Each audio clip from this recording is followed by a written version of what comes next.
Hey guys, my name's David. On this episode, I want to take you through a simple basic plan of a weight loss running workout. So simply by running, you'll be losing weight by burning calories, but there's some other things you can do to really improve this. So first off, obviously eating healthy, putting away the burgers and picking up some broccoli will help. More specifically with running is you want to vary your type of running. I find it makes a big difference versus just if you're running, say, on the track where it's perfectly flat in a circle. I find it's really important to change the incline. If you run on a track, maybe get out onto a trail, find some inclines, and even if you can't run them, walk them, and it'll make a significant difference to your actual fat loss. Now, I find the steeper you go, the more fat loss you get, especially if you start running up the steep inclines. And basically, just in time, you'll get that ability or basically lung capacity to do that. And I find it's really helpful to mix the flat running with the inclines in a single run.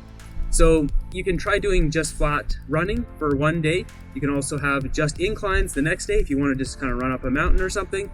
Personally, for me, I live in an area with lots of logging. So there's lots of logging roads. So I can easily just run up a logging road and then down, and that's a workout. So that's an all uphill incline workout. But then also if I run, say, in town, do a route where you're having some flats and then hit those hills, so you get a mixture of the flats and the hills at the same time.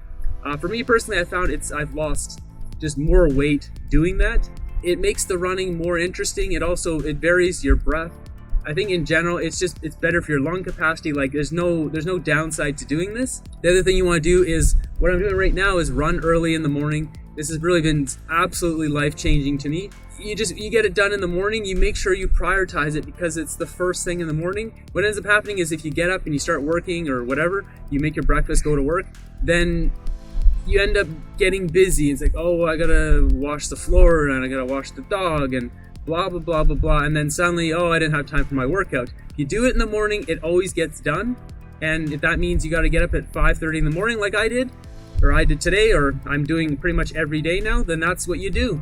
And you prioritize that and you'll get it done. And if you say, I don't want to get up in the morning, it's cold. I find it's really weird. At first, that's what everyone thinks. I thought that. It's like, oh, it's cold outside, I don't want to run in the morning. But then after you get out here and you start running by yourself, especially for me when it's dark out, it's pitch black, there's no one out, and you know that you're like the only one out here doing this, it's so empowering because you just feel like you're becoming a stronger person, and not only stronger with yourself, but obviously we always compare ourselves to others, and that's not really a good habit to do. But it's empowering to be outside and be like, I'm the only one out here who's strong enough to do this right now. That confidence really carries through the rest of your day. Also, I find the cold, for whatever reason, the nice crisp air, it really just clears your mind and it really just helps you think. It lets you sort out all the problems of your day.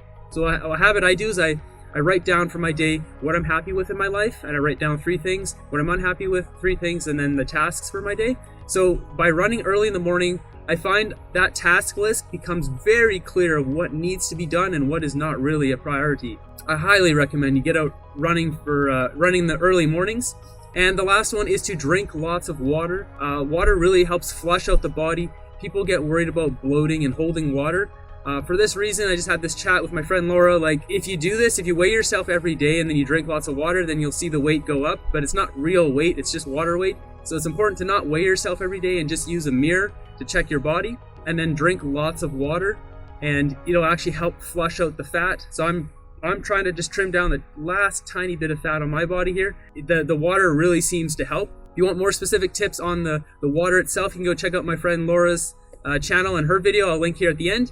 And hopefully you got some tips out of here and you enjoyed the video. It's helpful to you, and subscribe. Until next one, have a good one.